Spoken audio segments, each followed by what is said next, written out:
Quoi de plus important que la charité dans cette période sacrée de Noël? La charité, c'est le principe chrétien le plus important parce que charité veut dire amour. Et on le sait, il n'y a pas d'amour, il n'y a que des preuves d'amour. Et Jésus nous enseigne à donner de notre personne aux plus démunis, aux plus pauvres et à toutes les personnes qui en ont besoin. Bienvenue dans cet épisode numéro 5 de mon calendrier de l'Avent 2025. Et aujourd'hui, je vous donne toutes les initiatives et toutes les actions caritatives qui sont menées pour cette période de fin d'année pour que vous puissiez participer selon vos moyens, selon le temps dont vous disposez et que nous fassions tous preuve de charité envers les personnes qui en ont besoin. En France, près d'une personne sur 10 vit en situation de solitude. C'est une situation qui est encore plus difficile à vivre au moment des fêtes. Donc pour Noël, je propose d'offrir de la solidarité. Dans cette vidéo, je vais vous partager toutes les initiatives que j'ai trouvées en Île-de-France. Et si vous êtes de province, je vous invite à écrire dans les commentaires toutes les initiatives qui ont lieu près de chez vous. Et je vous remercie d'avance pour toutes les personnes qui vont participer. On commence par les orphelinats et les EHPAD. Pour redonner le sourire aux plus jeunes ou aux plus anciens, vous pouvez participer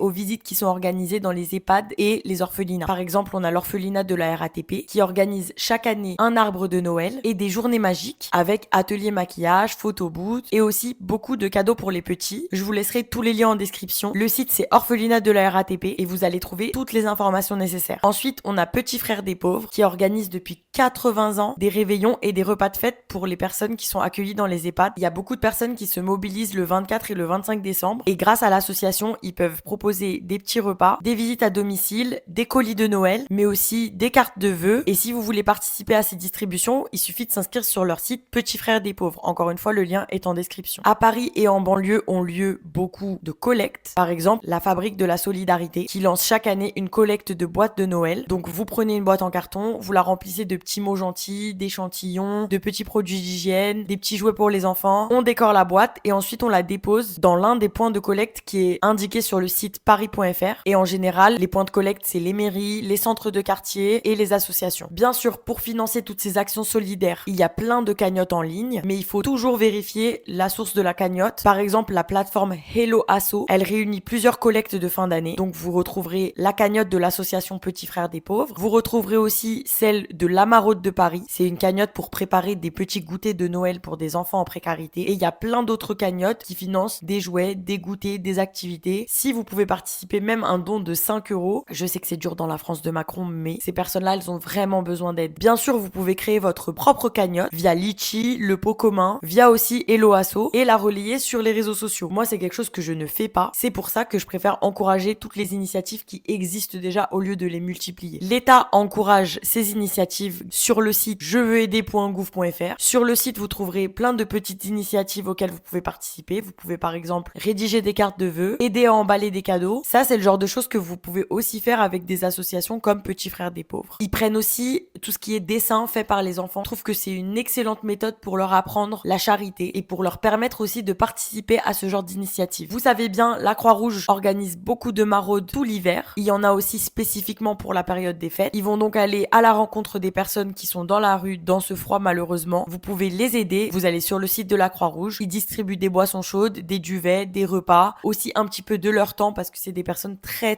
seules. Donc quand vous y allez avec des groupes organisés, vous risquez quasiment rien, mais vous risquez surtout d'avoir un impact positif dans la vie de ces personnes, même si c'est 5 minutes. On se rend pas compte de l'aide que ça peut procurer. Sur le site du diocèse de Paris, vous retrouverez toutes les initiatives de toutes les églises catholiques de Paris, mais je vous invite à vous renseigner à la paroisse la plus proche de chez vous. Il y a toujours des petites actions qui sont organisées. En ce qui concerne les églises arméniennes, je sais qu'elles organisent des marchés de Noël, donc je vous invite à vous renseigner auprès de l'église la plus proche de chez vous. Le don matériel, pas financier, matériel est aussi accepté. Vous pouvez trier vos placards, vous offrez vêtements chauds, jouets, couvertures, tout ce dont vous ne vous servez plus, qui est bien sûr en bon état. Il y a des collectes organisées par le Secours populaire. Je vous laisse encore une fois leur site en description, vous pouvez aller chercher des informations. Le Secours catholique, la Croix-Rouge, les associations aussi type Emmaüs, elles récupèrent ces vêtements et elles s'occupent de les distribuer aux personnes qui en ont besoin. En conclusion, il y a plus de bonheur à donner qu'à recevoir. C'est une vérité. Moi, j'adore recevoir des cadeaux, mais ce qui me fait le plus plaisir, c'est de voir les personnes à qui j'offre quelque chose, qui sourient, qui sont contentes d'ouvrir les cadeaux. Donc, l'esprit de Noël, c'est avant tout donner, donner, donner. Tout ce que vous pouvez. Votre temps, même un vêtement, même 2 euros. Si vous pouvez participer de n'importe quelle manière. La charité, c'est l'amour et l'amour, c'est la représentation du Christ. Donc, je vous ai donné plein d'idées. Vous participez comme vous le pouvez. On compte sur tout le monde. C'est le principe de la solidarité. Désolée, je suis un petit peu malade, mais ça me tenait vraiment à cœur de faire cette vidéo. Je vous remets encore une fois tous les liens dans la description. N'allez que sur les liens vérifiés, s'il vous plaît. Tout ce que je vous ai partagé, c'est des liens vérifiés. C'est des cagnottes qui sont vérifiées, qui sont ordonnées. Et vous n'hésitez pas à vous abonner pour ne pas rater la case numéro 6 demain.